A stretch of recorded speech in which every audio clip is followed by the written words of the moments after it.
आज मैं Kundan Kumar class 10th CBSE की जो फर्स्ट फ्लाइट की जो बुक है उसकी आज मैं मैडम राइड्स द बस कि आज मैं 5वां वीडियो बनाने जा रहा हूँ। इससे पहले कि आप 4 वीडियो जो बना है उसको पहले आप देख लें, तभी आपका ये 5वां वीडियो समझ में आएगा। अभी मैं अब इसकी लाइन टू लाइन चर्चा करूँ।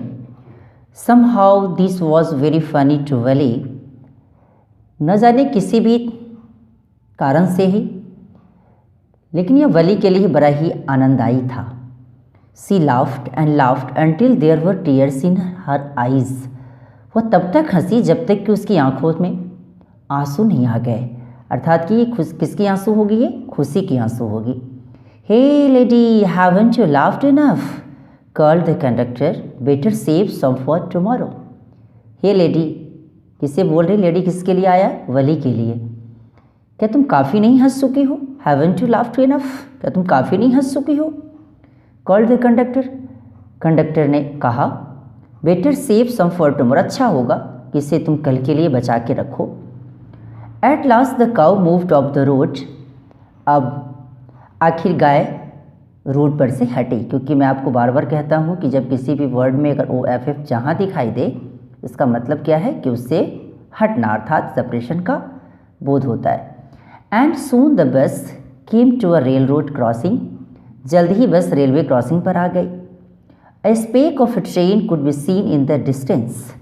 अब ये जो स्पेक है, स्पेक का मतलब होता है धब्बा या चिन्ह भी कह सकते हैं। दूर एक किसकी? गाड़ी की चिन्ह दिखाई दे सकता था। और growing bigger and bigger as junior, यह नज़दीक आ रही थी, वह चिन्ह और बड़ा बनता हुआ दिखता प्रतीत हो रहा था। Then it rushed past the crossing gate with a tremendous roar and rattle, shaking the bus. फिर यह क्रॉसिंग गेट के पास से एक भारी दहाड़ के साथ, ट्रेमेंडस ज़बरदस्त, अद्भुत, इसको ट्रेमेंडस को हम कह सकते हैं, ज़बरदस्त या अद्भुत, एक अद्भुत आवाज़ के साथ और खरखराहट, रैटल, रैटल मतलब क्या होता है? धराधर या खरखराहट की आवाज़, जो गाड़ी ट्रेन की जो आवाज़ होती है उसी को कहते हैं रैटल। अब क्या होता है कि अचानक बड़ी तेज़ी से आवाज़ आती हुई गाड़ी बड़ी तेज़ी से दहाड़ लगाती हुई आगे निकली। कौन? ट्रेन, जो कि बस को भी हिला के रख दी। और then the bus went on and passed the train station, फिर बस आगे बढ़ी, वेंट ऑन आगे बढ़ी और रेलवे स्टेशन को क्या करी? पार करी, past. From there it traversed the busy well laid out shopping street and turning entered a wider थ्रोफेयर।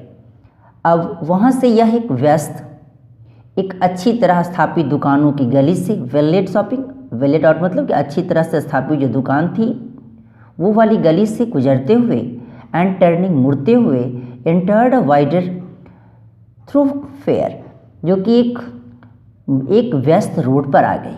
यहाँ थ्रोफेयर जो वर्ड है इसका मतलब होता है बिजी पब्लिक रोड, जो कि बहुत ही बिजी सड़क होती है, उसी को हम थ्रोफेयर के नाम से जानते हैं।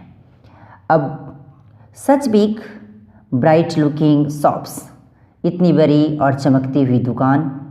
व्हाट ग्लिटरिंग, क्या चमक है?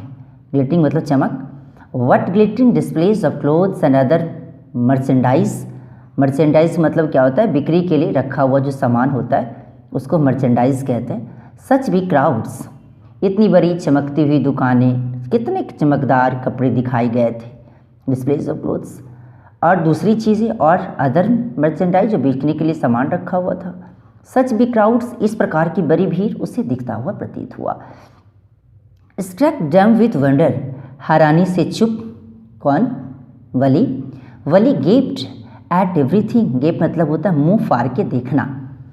तो वली प्रत्येक चीज़ों को मुंह फाड़ती हुई देख रही थी, अर्थात आश्चर्य की नज़रों से देख रही थी। Then the bus stopped and everyone got off except Wally. अब क्या हुआ? तब बस रुकी। देन तब बस स्टॉप्ड, बस रुकी और प्रत्येक व्यक्ति बस से उतर गए, केवल किसको छोड़कर? वली को छोड़कर। एक्सेप्ट मतलब होता है कि छोड़कर। Hey lady, said the conductor, aren't you ready to get off. Hey lady, conductor ने कहा, क्या तुम उतरने के लिए तैयार नहीं हो? Aren't you ready to get off, फिर अभी ऑफ आ गया, जिसका मतलब होता है सेपरेशन। क्या तुम बस से उतरने के लिए तैयार नहीं हो? This is as far as your 30 paise takes you, तुम इतनी दूर आ चुकी हो जितना कि तुम्हारे 30 पैसे तुम्हें ला सकते थे। कौन बोला? Conductor. No, Valli said, I am going back on the same bus. नहीं, वली ने कहा, मैं इसी बस से वापस भी जा रही हूँ। शी टुक अनदर 30 पैसे from her pocket and handed the coins to the conductor. अब उसने क्या करी कि उसने दूसरे 30 पैसे अपनी जेब से निकाले और सिक्के कंडक्टर को दे दिए। वाई समथिंग द मैटर, आखिर क्या बात है? आखिर ऐसा क्या बात हो गई? क्यों, क्या बात है? No, nothing is the matter, I just felt like having a bus ride, that's all. क्यों? कोई बात नहीं है, नथिंग इज द मैटर, कोई बात नहीं, मैं बस बैठने जैसा महसूस कर रही थी, बस बात खत्म, दैट्स ऑल। बस दैट्स ऑल का मतलब होता है बस हो गया, क्योंकि अक्सर आप देखते होंगे ना, जब कोई कुछ बोलता भी है अंतिम में दैट्स ऑल बोल देता है, अर्थात क्या कि उसका मतलब होता है कि उससे आगे वो कुछ बोलना नहीं चाहता। ठीक, अब इसके जस्ट नेक्स्ट वाले पैराग्राफ में आता हूँ तो देखता हूँ कि don't you want to have a look at the sights now that you are here. अभी तो पूछती, क्या तुम कहीं यहाँ आ गई हो तो जगहों को एक बार देखना नहीं चाहोगी? Don't you want to have a look at the sights now that you are here. अगर तुम यहाँ आई हो तो क्या तुम बाहर की जो साइट्स है, जो दृश्य, क्या तुम देखना पसंद नहीं करोगी? ऑल बाई माई सेल्फ, मैं खुद। Oh, I would be much too afraid, अरे मैं डर जाऊंगी। Greatly amused by the girl's way of speaking the conductor said.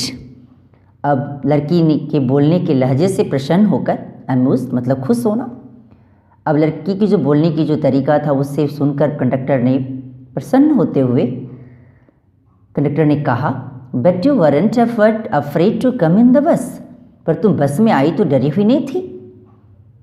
Nothing to be afraid of about that, she answered. इसमें कोई डरने वाली बात नहीं थी, उसने उत्तर दिया। कौन? वली ने। Well then why not go to that stall over there and have something to drink. ठीक है, वेल ठीक है, अच्छा है, तब देन तो वहाँ उस दुकान पर क्यों नहीं जाती? स्टॉल मतलब दुकान, over there and have something to drink, और फिर वहाँ जाकर कुछ पी क्यों नहीं लेती? Nothing to be afraid of about that इधर, इसमें भी डरने वाली कोई बात नहीं है जैसा कि तुम सोचती हो। Oh no, I couldn't do that, ओह नहीं, मैं ऐसा नहीं कर सकती यार। Well then let me bring you a cold drink. ठीक है, तब मैं तुम्हें एक कोल्ड ड्रिंक लाकर दे देता हूँ। कौन बोलता है? तो कंडक्टर। ठीक है, कोई बात नहीं, तो तुम्हें मैं एक कोल्ड ड्रिंक लाकर तुम्हें दे देता हूँ। और इसी के जस्ट बाद वाले पेज पे चलता हूँ। No, I don't have enough money, नहीं नहीं, मेरे पास इतने पैसे नहीं हैं। Just give me my ticket, that's all, बस मुझे मेरी टिकट दे दो, बस, इसके अलावा और नहीं कुछ दो। It will be my treat and not cost you anything. अरे बाबू कोई बात नहीं, यह मेरी तरफ से दावत होगी और इसका कोई कीमत नहीं देना होगा, इसका कोई खर्च भी नहीं देना होगा तुम्हें। और no no, she said firmly, please no, दृढ़तापूर्वक उसने बोली, नहीं नहीं नहीं नहीं नहीं, प्लीज़ नो, कृपया नहीं। The conductor struggled at the waited until it was time for the bus to begin the return journey। अब कंडक्टर ने अपने कंधे को उचकाते हुए, उठाते हुए, श्रग मतलब होता है कंधे उठाना, कंडक्टर अपने कंधे को उठाता हुआ, और they waited until it was time for the bus to begin the return journey, और उन्होंने बस के दोबारा वापस जाने के लिए स्टार्ट होने तक इंतज़ार किया। और again there weren't many passengers, अभी भी यहाँ कोई ज़्यादा यात्री इस बस में नहीं थे। मेनी के बारे में तो जानते हैं कि मेनी के जस्ट बाद आने वाला वर्ड क्या होता है, हमेशा प्लूरल होता है। जो बच्चे थोड़ी सी क्वांटिफायर की स्टडी करे होंगे तो उन्हें पता होगा कि मेनी के जस्ट बाद आने वाला वर्ड क्या होगा, प्लूरल नंबर नाउन, जो कि हमेशा प्लूरल होगा। और इसी के साथ यहाँ अगर मच लगा था तो मच के बाद आने वाला नाउन क्या हो जाता है, सिंगुलर अनकाउंटेबल नाउन का इस्तेमाल हम तभी मच की बात कर सकते हैं। और ये वीडियो आपको कैसा लगा इसके बारे में लाइक, सब्सक्राइब एंड कमेंट करना न भूलें, और इसे शेयर भी करें। और इसका बचा हुआ जो पार्ट अभी 4th पार्ट का है, इसके अभी जस्ट बाद वाले वीडियो में मैं भी डालूँगा, और इसे शेयर भी करें। Thanks a lot.